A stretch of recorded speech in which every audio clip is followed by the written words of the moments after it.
It's business. It's business time. Hang tight, we're gonna get into the business right here in a couple minutes. Baby, baby. It's business. It's business time. Well, here we are, the number 2 installment of It's Business Time. For those of you who are new to this, this is a music event, but in the interim, we sit down with Wilmington or Delaware businesses, small businesses, do a little bit of what we're calling a small business story time. And today we have David Sanchez and Mr. Noah Merenda. Thank you guys so much for joining, of SpaceBoy Clothing. When I started this event, you were actually one of the first businesses I thought of, because I've probably known you since the beginning. And I've used your services a couple times for T-shirts, stickers, some other things through the years. Well, T-shirts for sure. I love the little side glance. He's like, I don't think that was us. Definitely T-shirts, but we do stickers. Yeah. What year did you guys get started up? Yeah, opened up in 09. 09. Okay. It was probably 2010 or 11 that the full carbon get up. I did a bunch of T-shirts. You remember those? The monkey? Yeah, I think I remember. Yeah. Well, I'm gonna show a little monkey on the quick cut afterwards. But yeah, thank you guys so much for joining. I know you got a lot going on right now. Scheduling was probably the hardest thing because you started in Ellesmere. You guys have been involved in the scene for a while through music, through photography. It was actually funny as I was doing a little, background. I saw that you took the picture of New Sweden 2010. I was like, just all the memories come flowing back, and it's crazy how much time has passed. And then you as well, David, you had the band Crafting. So it's just between the small business, the music, the art, the photography, everything. You guys are so well embedded. But I do want to start off by just, you have so much going on right now. The move. That alone, to go from Ellesmere, top of Market Street, do you guys want to catch us up a little bit on where you're at and what you're up to? Well, we went from Ellesmere to Market Street, and then to Market Street again, and then to Market Street again, and then to Lower Market Street again. Okay, well, you love So Market. We've hopped around about 4 or 5 times since Ellesmere. And what was the question again? The question is, as you kind of go through these journeys, I mean, I could ask a million about why, but really I'm more interested in why is kind of connected. I'm more interested in, like, what is the advantage? What is the reason you love Market and the move? Is this like a better rent, better landlords? Is this better location? A little bit of why. Kind of picture this, and I didn't give a great synopsis at the beginning, but for as much as I love talking to you guys, this is also for new business owners, people who are starting their business, who are terrified to have a brick and mortar location, to learn a little bit from people who are so seasoned in the space. Well, I mean, why we got into business was because we wanted to give something back to the community here. We had a big appreciation for places that we saw in New York and Baltimore and DC and Philly, and we traveled a lot throughout the country, lived in different places. We both spent time living in New York and spending a lot of time up there. And we were artists and friends living together, and we saw spaces around. At the time, we were living off Maryland Avenue, and we just we were like, man, why doesn't Delaware have a cool shop? Like, why can't Delaware have some pride? And we didn't really see that so much, and we wanted to just try to start doing that. And when we got into business, I knew it was going to take a lot to stay in business. I knew it was going to take multiple revenue streams because I didn't think a boutique was going to just survive in Delaware. So, right.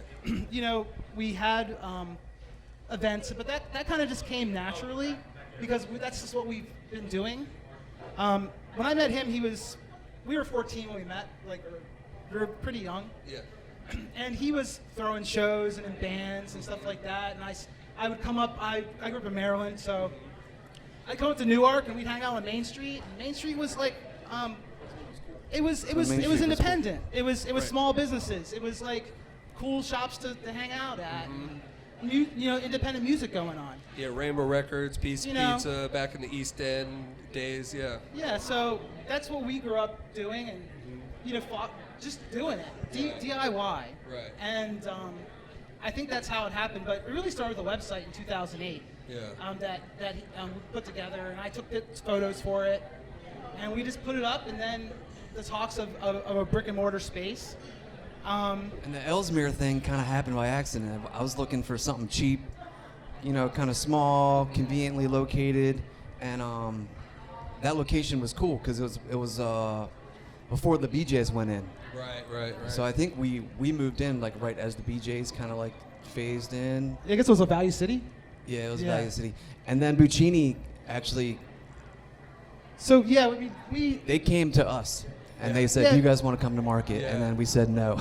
right. I mean, really, how it happened was like we did something and it got Sparks' attention, and they were like, "Let's do a little story. Rob Khaleesi. Let's do a little story on you." And we were like, Yeah. "Oh, that's cool," and we ended up on the cover.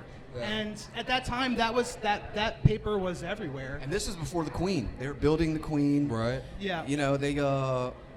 So they kind of gave us a little offer to come and visit. Our building in Ellesmere got sold, so we moved up. So let me take a step back. So when you say like they wanted you, they gave you an offer. Was this part It of was like, really cool because this was probably 12, 13 years ago, and Chris and it's Chris and Yeah. the two brothers literally came into our store and sat on the couch, and they like talked to us about moving to Market Street. Wow. And at the time, like we weren't hanging at Market We Street. had just Nobody was opened. hanging at Market Right. Street. Yeah. So I was like, I don't know. I'd rather go to Union or something. And it was just like, We had planned But it was on cool. Union Street was our main target before we ended up in Ellesmere, and we actually looked at spaces at the beginning of Market where we are ending up right now. Yeah. So was their pitch kind of like, we love your brand, you guys are super cool, and we want you as part of this community? they wanted like, to what was add more flavor, just more options, just Yeah. more cool shit. Like, to why didn't they downtown. pitch someone who like manufactures? Well, we you had know, just started, and Yeah. they were looking for our first space was on the 700 block. Uh-huh. The 700 block 600 was block. the 600 block. It was empty, Yeah. so there was nothing there. Right. Wow. Empty storefronts, empty spaces, and so when they came to have us look at the space, it was like they took us on a tour of the Queen. DCAD was right there. Wow. I said, okay, well, you guys are building out the Queen. It looks like a legit venue, and the art kids are here. DCAD's here. We can add to that. And so they really wanted something to anchor the 600 block, to give some vibrancy, to give some something happening. What else was there? The college? Delaware. The college was there too. I think. Kumba Academy. Delaware State. They were right on the corner. Yeah. Yep. But yeah, we moved down here about 13 years ago, and it's very different than it is today. We've seen so much come, we've seen so much go, and we're very happy to still be down here. And we've really tried to promote the downtown and have a lot of pride for it. Yeah. Because I don't know, I love history, and so I see what this street used to be in the late 1800s, in the 30s, and the 60s. Yeah. And it was so vibrant and busy. It looked like Manhattan. And it's getting back to some of there. So I'm very happy to see the changes that have been made and everything that has happened. Yeah, that's a lot of the reason why I wanted to do something on Market myself. I grew up right over here on Broome Street. My dad would tell me stories as a kid where he would like eat oysters at the bottom of Market Street. There was like an oyster shucker, and the way he described it, like you said, is very early, like Manhattan style, like very vibrant. And yeah, with all the riverfront development, all that stuff, I definitely feel it coming back as well. But this is also too. When I was talking to Dan about who to bring through, what sort of businesses, what sort of people. Of course, I come from music, so people who are in that space as well. But I just kept everywhere I went. It was like, oh well, you got to make sure to get SpaceBoy to talk. You got to make sure to get those guys to talk because the story is so cool. Let me get really specific for a minute here for the sake of this. What was like the first, like, was it t-shirts? That was the product that made you, there's this moment in every business where you go, I'm pretty sure we know what we're doing, but then you see a profit, right? You see something that allows you to tell your friends and family, I am not a fool. This is actually working. Like, what that was screen printing originally? I wanted to have a clothing boutique. I wanted to have a clothing store. I Yeah. wanted to make stuff, sell it, and then see people wearing my stuff out and about. Right, right. And for me, that was like, that's the fun, and still is till this day, the fun Yeah. part for me, the fun part of the job. I feel that. But in order to make money, you can't make tons of money on retail, and especially Right. stuff that so we had to kind of like sell screen printing service too. Right. We already had the equipment. And you were doing I that would do, like- online in the first 2 years. Yeah. Well, we didn't really do much like off custom printing off the internet. It was Okay. mostly like selling like old SpaceBoy shirts. Oh. When we started, there was no custom printing on the internet. Right. Yeah, so it's a very different market today. I mean, when we were looking at boutiques, like he was saying, we wanted to have a boutique. I'm vintage, so I brought the vintage side of things. His was already a screen printer. Right. He was trying to get out of screen printing at the time and wanted to open a boutique. Right, and was like, more wanted to step out of that world. But when I was looking at boutiques around the country. I noticed they always had something in the background that was generating income. Most of it was head shops. Right. They were selling like right. pipes and different things like that. What was it? Unique Impressions? Was that the one in And even in Newark, like Flavor. Flavor? Yeah, Flavor in Newark. Flavor. They had a that head was shop it, in the that was back. it. Yeah. Homegrown. I mean, not homegrown. There was a Flavor Yeah. down the street, I think. I remember there was a Flavor at some point. Yeah, the classic. When do you expand? If you expand too quickly, you recontract. But I knew we'd have to have some kind of contract work that we could do, and it started Right. small, Yeah. and it just grew. We just gained customers, and that customer tells another customer, and that customer tells another customer, and that's how it really is how still. business Yeah. grows.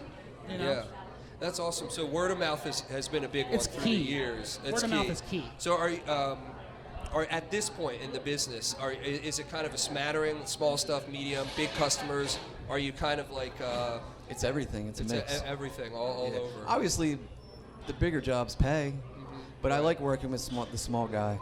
I Yeah. like working with those Yeah. like startups. We get a lot of clothing brands. They come in like, I want to start a brand, and they don't know what they're doing. Right. But I've been doing this for 20 years, so I kind of feel like I can help them and guide them through the whole starting phase of it. Well, I'm going to be sending people your way, so be prepared for more. But yeah, it's not only is the journey cool, but the attitude about it as well. The regardless of what happens, we're going to keep moving. We're going to keep going. Ryan, you guys probably know Ryan Cormier. He's a good friend of mine. Yeah, he's been. I was making jokes. I'm like, I'm about to interview these guys using a lot of your articles as source material. And so that was another reason why I was really excited to have you guys through, is that everyone who kind of has gotten into your sphere has great things to say about the attitude you kind of carry into it. And as someone myself who's done a lot of small business through the years, I can tell you, like, the idea that if something goes wrong, like, you start yelling at each other and you start firing people and you start like that is the fastest business killer, is the attitude, right? This is a bit of a segue into personnel, like always a big one. When do you start hiring people? How do you know they're good people? How long do you keep them? How do you fire your good friends, right? Through the years, were there moments that you guys said, like, we got a winner here, and even though they're going through a tough time, we're going to stick with it? We only had one employee for like 5 years. Yeah? It was the same dude. Yeah. And he quit because his back was hurting him. And then, as the business grew a little bit, we kind of like brought more people on. But yeah, it's hard to find good people. So our That's the business hardest part. our business changed in 2016. Yeah. We got Amy Schumer's World Tour merchandise I contract. read about that, yeah. And so before that we did bigger jobs, but we did manual printing, like we did it all by hand. Right. And so all of a sudden, through just people that have been in the pipeline, we did her first run of college tours. Right. And they liked it so much, they were like, hey, this is her first world tour. You want to do the whole world tour? And so we looked at the numbers and we were like, okay, now we're Amy Schumer's print shop. Yeah. And awesome. we kind of just went to work and we hustled and got a space and got the equipment together. And so with doing that, it forced us to get bigger. Mm-hmm. And after that, we could take on bigger work. Right. And Your because margins that wasn't something we yeah. were planning on. We always wanted to get to that bigger stage. Yeah. But until the means to do it was there, Mm-hmm. that's what we did it. But that's business. Business is just like waves. Right. It goes down, it goes up, it goes down, it goes up, and if you get off the ride, you got off the ride. Right. Like you're not going any further. But if you keep hanging on, you keep going. That's how you succeed. Yeah. You can't quit. It's Yeah, it sucks sometimes. it's hard. It's A lot of like times. any other thing. And I never thought I'd be a a person that's like managing people. You know, we just wanted to have a cool shop in Delaware, and that was our plan. And as we gotten older, we've come into these roles where, we're bosses. We have multiple locations. We have lots of electric bills. Like multiple electric bills. But it's just interesting. But I'm happy that we're still here and it's still working. And I feel like you guys looked at my outline here because you helped me segue to my favorite question, right? Because I've been in some turbulent situations as well. But my favorite question is always, what was that down moment where, you said there's waves, right? And when you're down on the wave and you're thinking, oh man, with my skill set, I could be a graphic designer, I could be in sales. Like when you're a small business, you got to do it all, right? So you develop those skills. And so when you're down, those other jobs, right, the clocking at 9, leave at 5, and not have to worry, that stuff starts calling to you. Like, was there a moment, obviously COVID was harmful for a lot of businesses, but was there a moment outside of COVID that you guys, questioned what were you doing, and then, how'd you get back? The first, I don't know, 2 or 3 years we were open, I lost my house to foreclosure because my dumbass wanted to start a t-shirt shop. And you got one of those bad loans. It was a crazy bad loan. Right, they jacked it up crazy, and And I happened to, we had a baby and she wasn't working, and it was we were living together too at the same time, so that sort of helped out, but it still wasn't enough to cover the, all the bills. So I lost my house. But to me, even then, I don't know. That was fine. Everything worked out, right? And there was, even though it was down, it still kind of shot up after that. How did you know? What was there? Was it the business? Was it the people? Was it For me, it was I don't have a choice. You just got to do it. Got you. And there's no way my dad kind of helped us kind of get started. He threw me some cash or whatever, and there's no way I could just tell my dad I'm sorry, I fucked up, and this didn't work out. Yeah. And even till this day, it's there's no way I would never want to tell him. And then he sees kind of how things have grown and stuff. Yeah. And he's really impressed. Yeah. It's been great. Awesome. Yeah. Wow. But just in that beginning part, that was the kind of the scariest part, I think. Yeah. You looked like you had a lot going on while he was talking. I'm just listening. Okay. I'm just remembering. Yeah. Time passes and you forget a lot of this stuff. Yeah.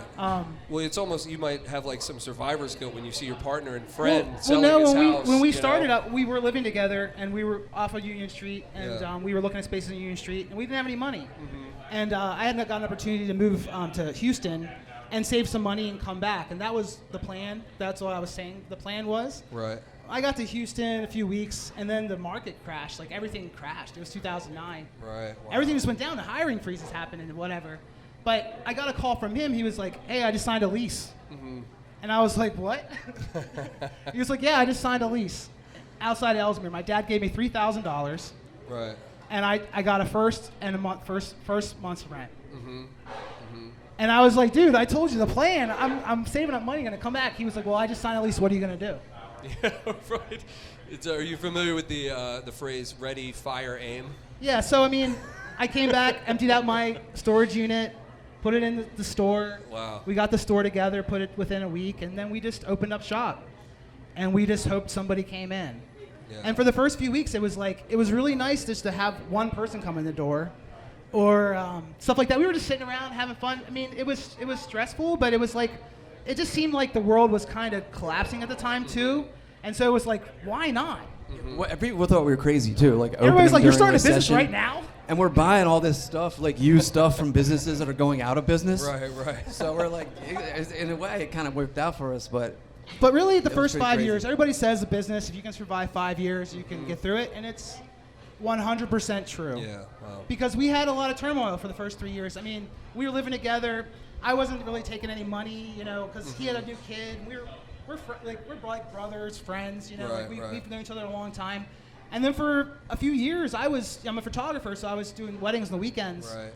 And I remember driving to work one day and thinking I'm I'm paying money to go here. Right. Like, I'm not getting anything back from this. Right. You know, and I was like, and I continued to do it for a while, you know, until the business could afford enough to cut us paychecks. Right. You know, and it was hard times. But after that 5th year, things, you know, you kind of got after a groove. But like what I said about waves, it really is. It just goes up and down, and you gotta hang on, you know. But there was just things that made us believe, you know, things that happened that helped us. Like after we opened, Ryan Philly happened to be in our store and buy a shirt, and then he wore it on SNL. Right. Like not that long after we were open, and so that gave us some exposure. And at that point, I was like, a shirt that I'm involved with is on SNL. I'm good.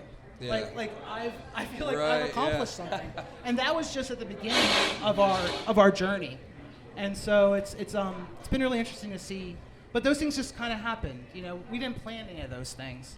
It just happened organically because of just the things we were doing, of the people who we are and the people that we know, you know? Yeah, I mean, you mentioned your dad. That's something that I have to remind everybody out there. When you're growing a business, you've got to be around the people who believe in you. It is very, very common for family, friends to be some of your early investors, to be the people who believe in you before you've proven yourself in a market. But we're sitting in Wilmington. We're on Market Street, right? You mentioned a little bit earlier, you see all these cool things in Philly and New York, and like Wilmington doesn't have that. Is there anything that you think was unique to this market that helped you guys? Like maybe friends or family obviously counts, but something about being in a small, cozy market. You know, Wilmington is the type of place where you can walk down the street and run into your governor on one block and run into your preschool teacher on the next block, you know? Was there anything that like really stood out about this market that maybe helped you or even hurt you? We were one of a kind, and we still are, I think. Yeah. We're probably, I don't know, one of the only clothing boutiques like that. We make all of our own stuff. We sell all locally made stuff and like vintage. I don't think there's any other vintage shops here. So we are one of a kind. There's not a ton of competition when it comes to that, and I think that's kind of what helped us stand out a little bit over the years as well. No, it makes absolute sense. Also, you know, in hindsight, brilliant to think of it originally, be like, because I agree with you. When you go up to Philly, you see all these unique spots every 3 blocks. You know, they pop up 2 years, they die. They pop up because there's so much competition. I lived off South Street for years, and I just watched that churn. And there was this one old man who would walk up the street and look at places and point and go, "They won't last 6 months.